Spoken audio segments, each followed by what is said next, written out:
Na baadhi ya maradhi huwa wanawapata watoto pindi tu wanapotoka kuzaliwa, na hii imekuwa makosa kutoka kwa wazazi ama kushindwa kufikiria ama kufuatilia vizuri kliniki. Kuna maradhi kama yafuatayo. Changamoto cha kwanza ni issue za autism.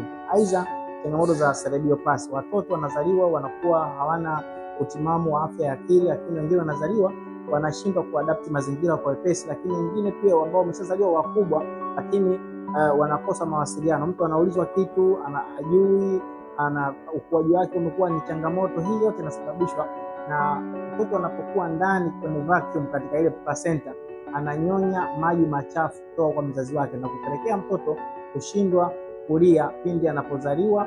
Mtoto anakuwa na tatizo la afya ya akili, kwa maana kupoteza kumbukumbu na kupelekea shida za hizo cerebral palsy, lakini pia shida za autism. Mtoto anakuwa hayuko sawa. Kwa hiyo hivi vitu vinaweza kupeleka athari kwa watoto. Mtoto anaweza kupata ulemavu wa akili, aidha mtoto anaweza kupata ulemavu wa viungo, aidha mtoto anakuwa anashindwa kushirikiana michezo na wenza wake. Sasa kama mwanao anapitia hizo changamoto, ni vyema kuchukua namba yangu ya simu hapo chini ili kwenda kumsaidia kwa kutumia vijulisho pekee. Karibu sana.